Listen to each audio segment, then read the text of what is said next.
Hey everyone, welcome back. Today we're taking a look at the highly anticipated Pnso 135 scale Essien, the Spinosaurus. Like most of you, we've been waiting for this figure for probably a couple years now since it was first teased, and a lot of us already know about the trouble Pnso went through.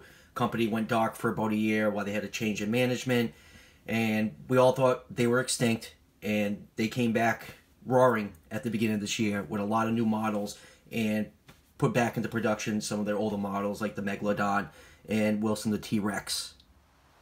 So I'm extremely happy that Pnso worked their stuff out, and we finally have this very anticipated model out on the market now.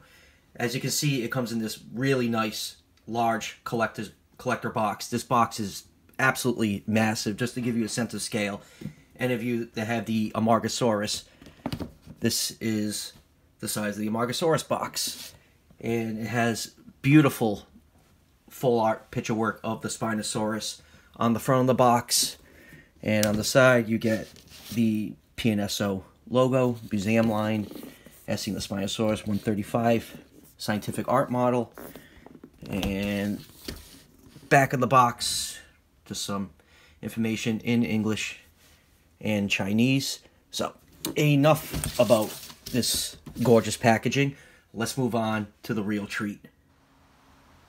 And here is Essien out of the box in all his glory, and this thing is magnificent. Absolutely beautiful rendition of Spinosaurus. But you notice one thing right away. Here we have another case of the actual model itself not matching the prototype pictures and the artwork on the box. The color scheme is totally different than what is shown on the packaging.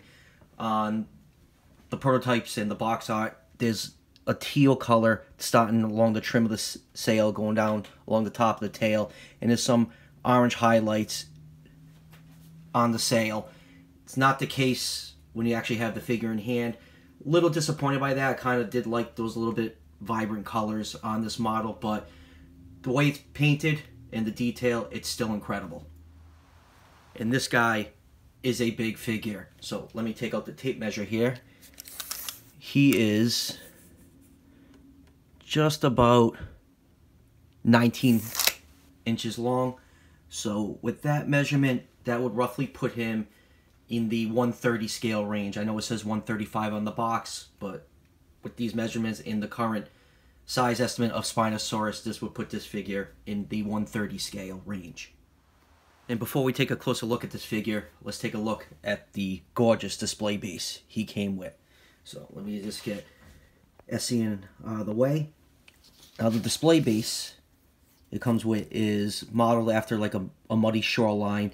You can see the two footprints where the Spinosaurus would stand, and it's darker than the other material around. It's like giving the impression like the weight of the animal is pushing into the mud and water's coming up. Kind of like when you're walking along the shores of a beach.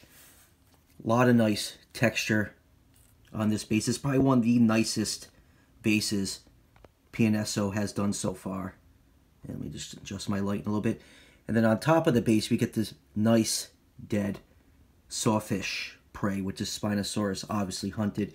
Has some real nice slash marks from those powerful claws on the hands of Spinosaurus. And it actually looks like it's been sitting there for a while. Maybe he scavenged it, judging by the amount of decay on this thing. Absolutely gorgeous looking base. Even got some ripples caused by water flow. Definitely one of the nicest bases Pnso has made so far. The Spinosaurus looks absolutely beautiful on the base. You can see how the feet easily fit snugly into the footprint. They line up pretty well. Now one thing a few people were talking about that in some of the promotional images that this Spinosaurus could stand bipedal by some of the pictures Pnso put out. So putting this guy down, he does not balance well on his own. He actually leans to the side, and if I didn't have his claw propped up against that base right now, he would flop over on his side. So the best way to display him is going to be on the base he came with. I don't know if maybe there was a little bit of warping on the legs. The figure comes extremely well packed. There's a ton of foam inserts in the box to keep this guy very secure, so I just think that's just the way the figure was molded. Spinosaurus is definitely an odd creature. It has gone through a lot of redesigns over the last few years since more material has been discovered, and coincidentally in a couple weeks is the 75th anniversary that the holotype specimens were destroyed in a bombing run in World War II. This quadruped design for Spinosaurus became very popular when a new study was conducted on it, I think in 2015, and there was a display down in the Smithsonian, I believe, sponsored by National Geographic, with a new reconstructed skeleton based off the known material, and this model is heavily based off that study.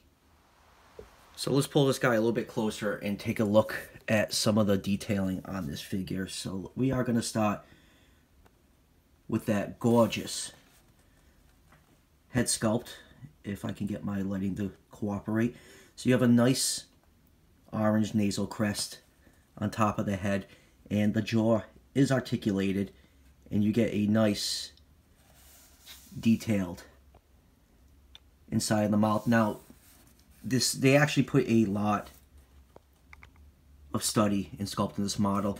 In the premaxilla, you do have the 6 to 7 teeth, and along the maxilla you have, I counted 11 teeth. It should have 12, but that is close enough. So very accurate head sculpt. You have a nice yellow eye with a black pupil. You have some nice spikes coming down from the top of the head, and the top of each spine has a larger spike jutting out from the top of it. Looks really cool. The scales on this figure are absolutely gorgeous and very detailed.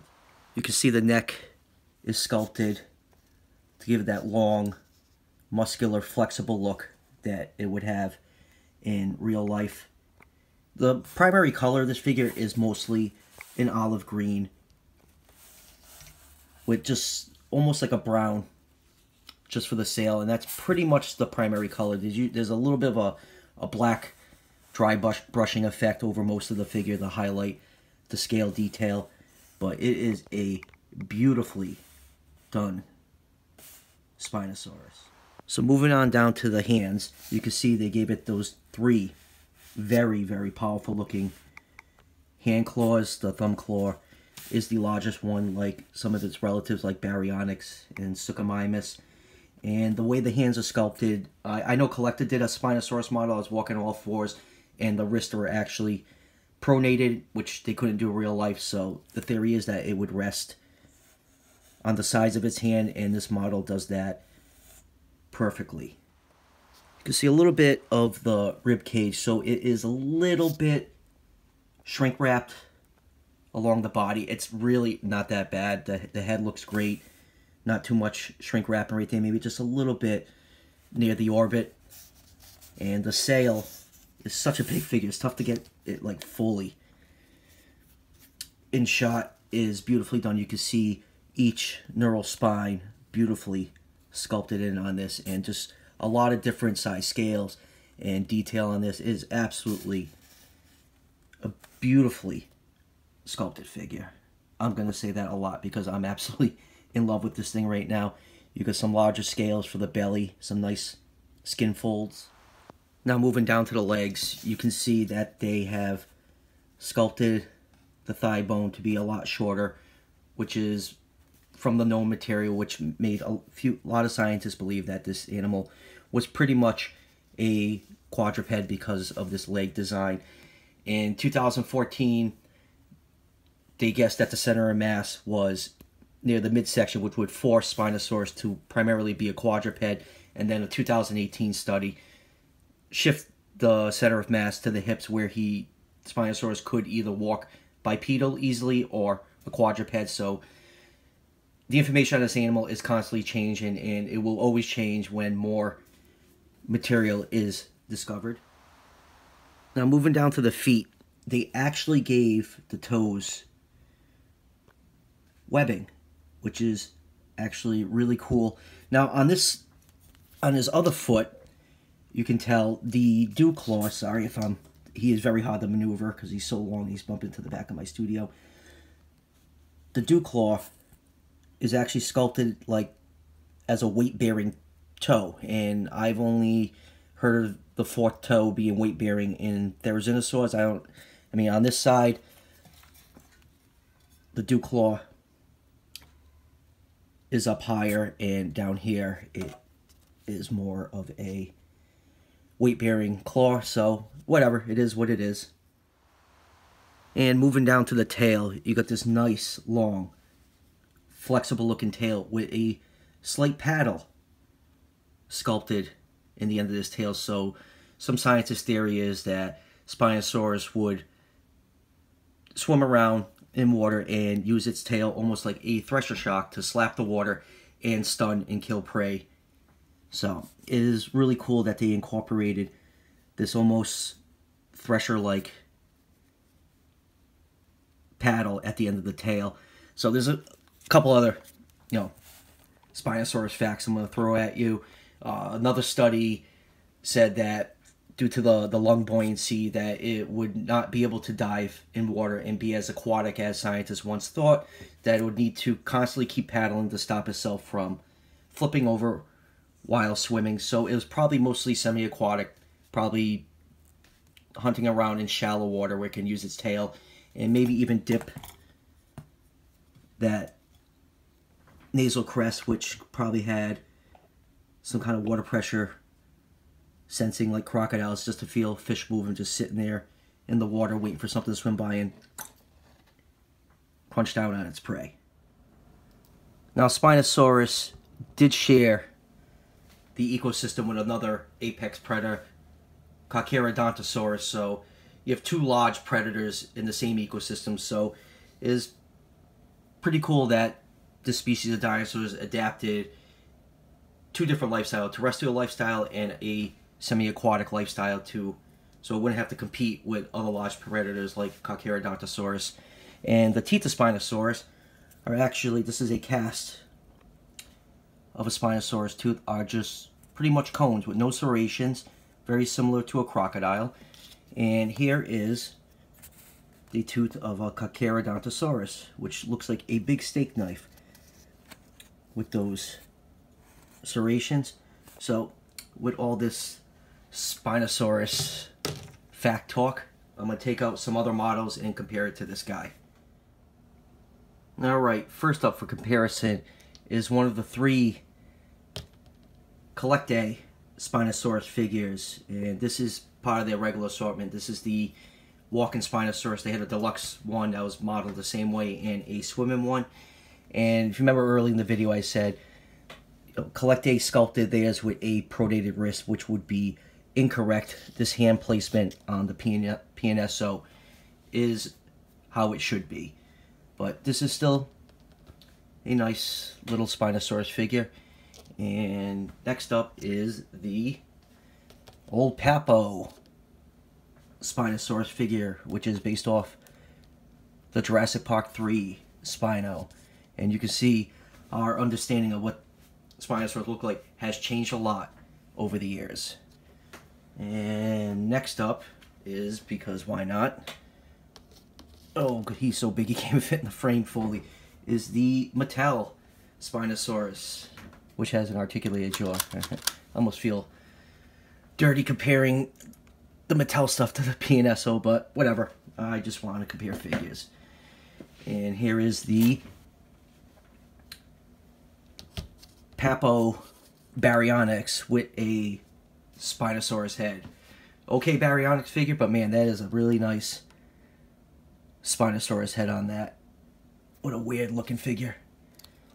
And next up is the Safari Suchomimus, and you can really see how big the Pnso Spinosaurus is compared to some of these smaller figures. And why not? Here is the Mattel Suchomimus. And here is a blast from the past. Here is the old Carnegie Collection Baryonyx. And here is the Pnso Amargasaurus. Another figure that was released this year that was very anticipated. You can see how small this guy is compared to him. And here's one of Pnso's older figures. Here is Doyle, the Triceratops. And last but not least, this is going to take a second to get him out there because he is so big. Here is Nick, the Ceratosaurus, which is part of their large vinyl dinosaur figure line, which is an absolutely fantastic piece. So final thoughts on this figure. I think it's absolutely fantastic. This is the best Spinosaurus model on the market right now. And 2019 has been named the year of the Spinosaurus. A lot of companies are coming out with, or have come out with, models based off this quadrupedal design. We just got one from Safari Ltd. Rebor has a vinyl one in the works. Schleich just came out with one. Collector has made a few. Papo has one coming out. And I will say one thing, I really like that they did not go with the crocodile style tail that a lot of the figures have, kind of like the collector model, where the tail looks like a crocodile. So I'm glad they didn't fall into that trend of styling the tail after a crocodile. Now this guy is kind of expensive. He just became available on Amazon. That's where I got mine.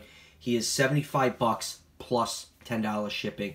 There's no other option. I know I think Nick is also $10 shipping, probably due to the size of the box. He took about a week to get here, so I will leave a link in the description where to order him from Amazon. And I'm sure in the next few weeks, everythingdinosaur.com will be stocking him also. So thanks for checking out the review, guys. I absolutely love this thing. And if you're liking these reviews, don't forget to subscribe. And I also left a couple links to check out the reviews of Pnso's other 2019 models, the Ceratosaurus and the Amargasaurus. So I'll see you guys for the next one.